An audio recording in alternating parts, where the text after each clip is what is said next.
I thank you for attending. This is, in many ways, those who know the history behind this issue, a monumental day in the town of Brookhaven. For decades, administrations, elected officials, supervisors have sought to achieve a franchise agreement with Verizon to come into the town of Brookhaven. And for all of that time, Verizon has been resistant to coming into the town of Brookhaven for a variety of reasons, predominantly the size. The rules and the requirement to wire out a town of this size, the cost to wire out a town of this size, in their view, was prohibitive. Also, in the advent of wireless streaming services, that made it a bit challenging as well, especially as time went on. However, we are on the dawn of a new day, a day that each and every one of us here in the town of Brookhaven has supported in a quest to have competition in the marketplace. Let me say clearly, this will be perhaps my George H.W. Bush moment to read my lips. The town of Brookhaven in no way ever has kept Verizon from coming into this marketplace. This is the biggest falsehood or urban legend in the town of Brookhaven. No one has an interest in stymieing competition. No one ever had an interest in stymieing competition.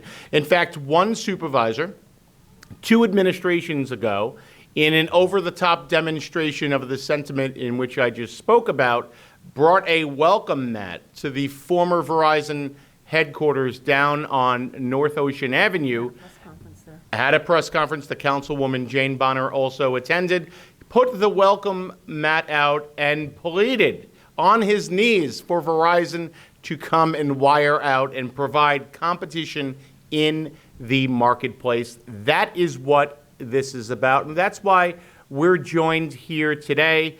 Tonight at our town board meeting, we will set a public hearing to authorize a franchise agreement with Verizon to come into the town of Brookhaven. Surprisingly, Verizon already has a substantial amount of the town wired out and ready to go.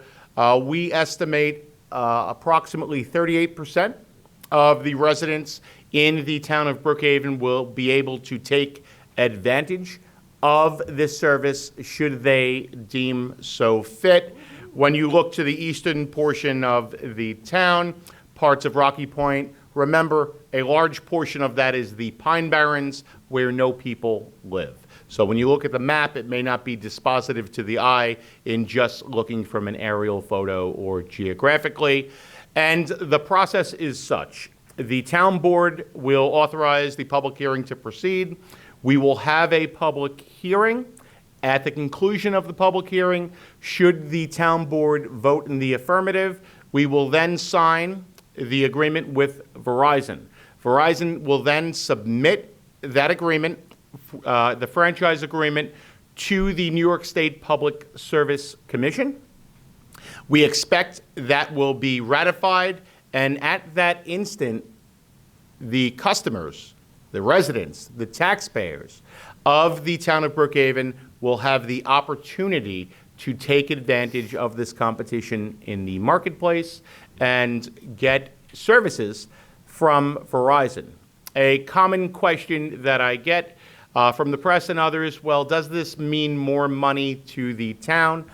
Theoretically, having Altice on one side and Verizon on the other, and their agreements are almost identical. They're not identical in term, but the terms of the agreements with the town are almost identical. One would expect that as this side of the equation drops, as this side rises, that it would probably be an even amount of revenue to the town. But we also believe there will probably be more in terms of gain in Verizon. we're continuing also without a loss to Altice. I think it's a reasonable expectation. So those are the terms of the agreement. It is a 5-year agreement, and Verizon has told us that if subscribers do come online, they will commit to building out the rest of the infrastructure, and we will once and for all have competition in the marketplace, which is what this is all about. I will note that the Public Service Commission does not regulate internet service providers, but it is not beyond reason to believe that as Verizon makes a foray into the town of Brookhaven, they will perhaps offer what is known as what used to be a triple play or something like that to bring in those people who otherwise have a different service.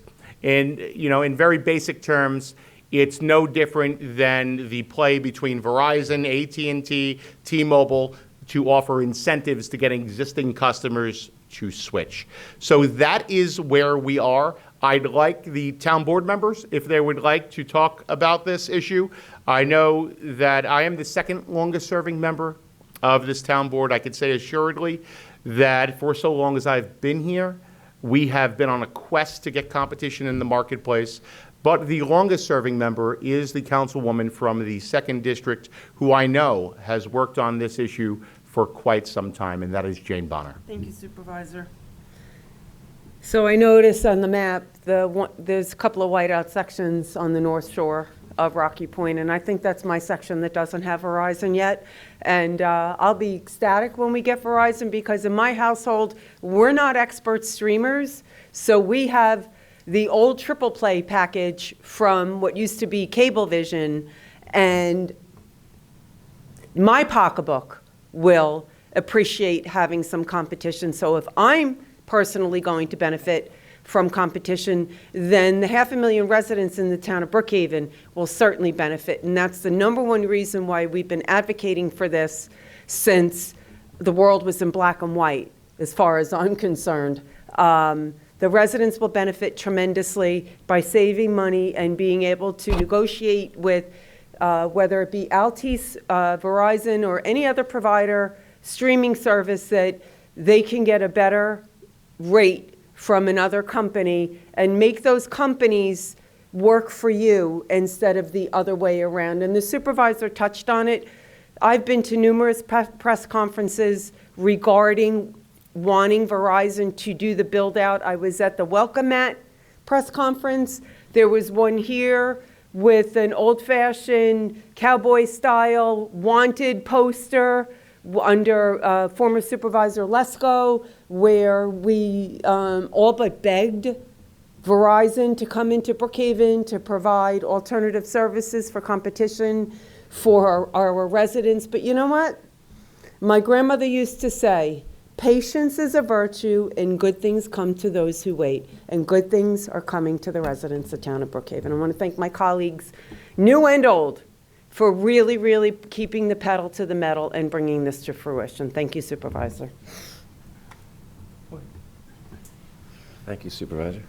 Well, the last time we had a cable franchise agreement come before us, we had a contentious conversation with that cable provider, who, because of the lack of competition, felt no strong need to provide any kind of greater accountability, oversight, or customer service, and I had to vote no to that one. This one I'll be very happy to vote yes to, and maybe perversely, I do hope that this results in a lower income to the town through franchise fees, because maybe competition will lower the cost from both providers, resulting in savings for our residents. So thank you to you, Supervisor, and our veteran council member, and for everybody who worked on this. Good job for the residents of Brookhaven. Thank you. Anybody else? And that's it. That is a new day that we've turned the chapter here in Brookhaven toward competition. We don't favor one company or the other, but we know that for far too long we've heard residents lament the fact that they only had one choice. And now there will be competition. And it's, as the council member said, it's not about money to the town. It's about savings and potential savings to the ratepayers who are the residents of the town of Brookhaven. I want to acknowledge our great town clerk, Kevin Laval, who is here in attendance. He has been very strong on this issue, has attended other press conferences, and I appreciate you coming out today. Great job. Affordability for the residents. Working on that right now. Great job. See that? And that's, I will tell you, it's, you know, he's part of a team. These are all team members here, and that's why Brookhaven runs so well, is that everyone is rowing the oars in the same direction.